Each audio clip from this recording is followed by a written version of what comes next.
텐서가 멀리 있는 것 같지만 사실은 이 신경망 자체가 텐서입니다. 왜 그러냐? 신경망의 웨이트들이 이것들이 바로 텐서인 겁니다. 그래서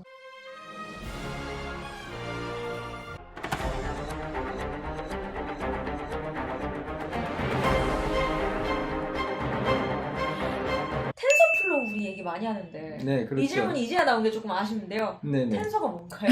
예? 이름 아닌가요? 공부하다 보니 이제 궁금해지더라고요. 네, 맞습니다. 뭡니까? 그래서 우리가 텐서를 좀 알아볼 때가 되긴 그렇죠. 됐어요. 볼까요? 텐서는 사실 딥러닝에서 굉장히 핵심적인 내용이고요. 사실 우리가 딥러닝을 사용한다, 혹은 딥러닝을 가지고 코딩을 한다 할 때 텐서를 갖고 논다고 생각하면 됩니다. 그리고 조금 더 이제 우리가 정확한 말로 하면은 우리가 신경망을 가지고 이제 인공지능을 만드는 거잖아요. 그런데 그 신경망의 수학적 표현이 다 텐서라고 생각하면 됩니다. 수학적 표현. 수학을 좀 알아야겠네요. 텐서를 알려면. 네, 제가 아주 쉽게 조금만 할게요. 많이 안 하고. 교수님 목소리 왜 작아지시는 거예요? 당당히 말씀해 주세요. 배우면 배워야 한다고. 네, 가보겠습니다. 네, 배워봅시다. 네, 나 너무 신났네 또. 예, 텐서플로우라는 걸 우리가 쓰죠. 그래서 이제 보면 왜 텐서플로우일까? 궁금했어. 예, 그것은 우리가 텐서 연산을 취급하기 때문에 붙여진 이름이에요. 그렇구나. 그러니까 우리가 텐서를 알아야 되는 그렇죠. 거죠. 그럼 텐서가 뭐예요? 텐서가 뭐냐? 다음 슬라이드 볼까요? 이게 사실은 물리학이나 물리학을 위해서 개발된 수학 분야에서 이제 많이 나온 말이에요. 그래서 물리학에서 굉장히 여러 가지의 물리량들을 취급하는데 그것들이 통틀어서 텐서라고 부릅니다. 물리까지 가는. 네네. 네, 아직 하지 마시고요. 그래서 거기에 있는 양들을 보면은 우리가 그 고등학교 물리에서 보면 뭐 벡터까지는 나옵니다. 맞아요. 일단 그 질량이라든가 온도라든가 길이 뭐 이런 것들은 한 가지 숫자로 나타낼 수 있잖아요. 네. 그래서 그거를 이제 우리가 스칼라라고 부르지요.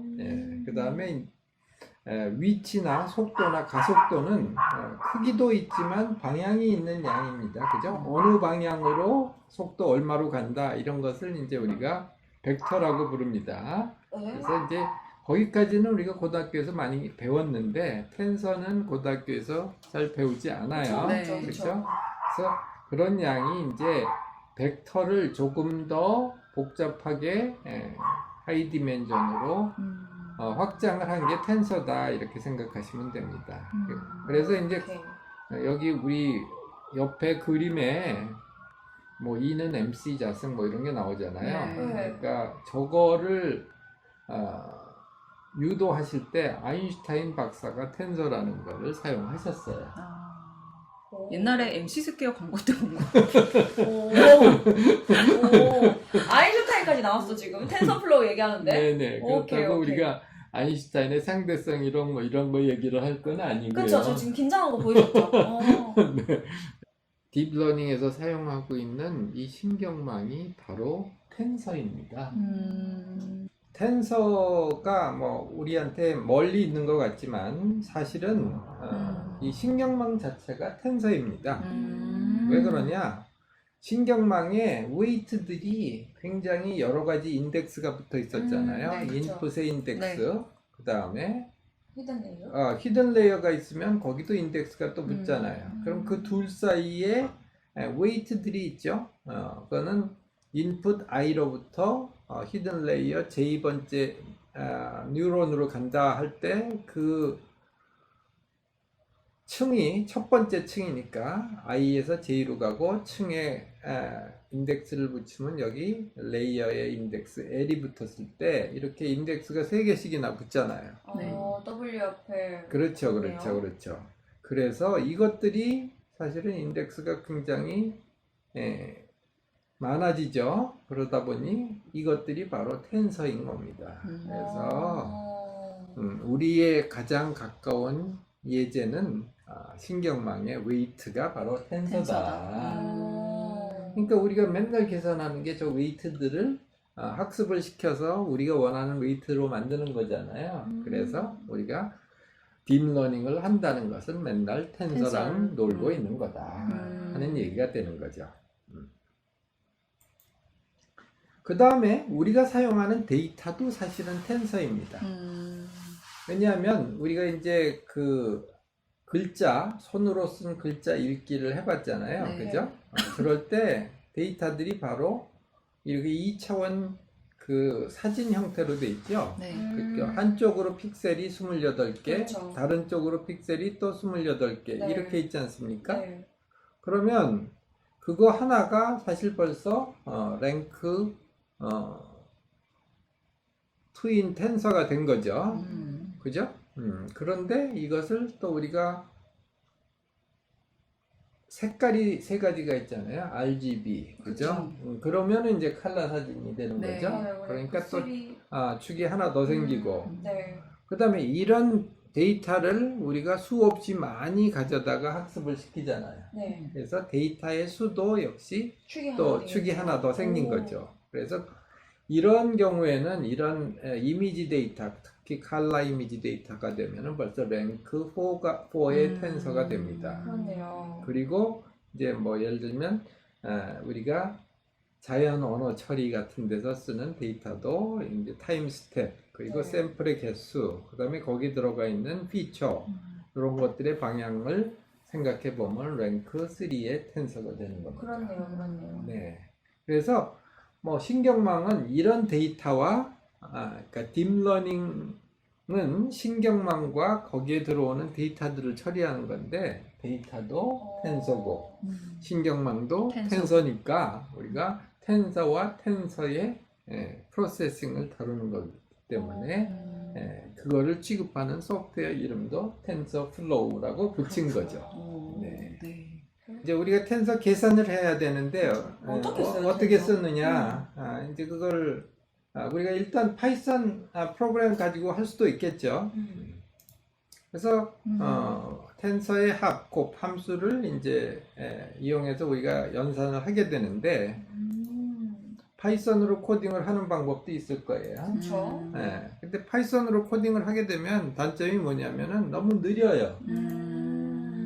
그래서 이제 그걸 빨리 해주는 것이 이제 넘파이라는 게 있습니다. 넘파이는 이제 파이썬을 배우게 되면 학생들이 꼭 배우는 거예요. 그래서 예를 들면 파이썬에서 예를 들면 벡터의 계산을 한다든가 아니면은 텐서의 계산을 할 때는 넘파이라는 라이브러리를 보통 불러 씁니다. 그래서 이거는 이제 꼭 배우는데 사실 딥러닝을 할 때는 넘파이로 해도 되지만 그러면은 또 해야 될 일이 복잡한 일이 많기 때문에 텐서플로우를 쓰는 거죠. 그래서 넘파이가 하는 일을 다 하고 그 다음에 딥러닝 특화된 일도 또 여러 가지를 빨리빨리 해주는 그런 프로그램을 텐서플로우라고 부릅니다. 이제 텐서플로우의 개념을 아셨죠? 확실하게. 그런데 케라스라는 게 또 있다고 배웠어요. 그죠? 이 케라스는 뭐냐면은 이 텐서플로우를 기반으로 해서 그 우리가 딥러닝에서 나오는 알고리즘들 이것들까지 다 미리 구현해 놓은 것을 이제 케라스라고 얘기를 합니다.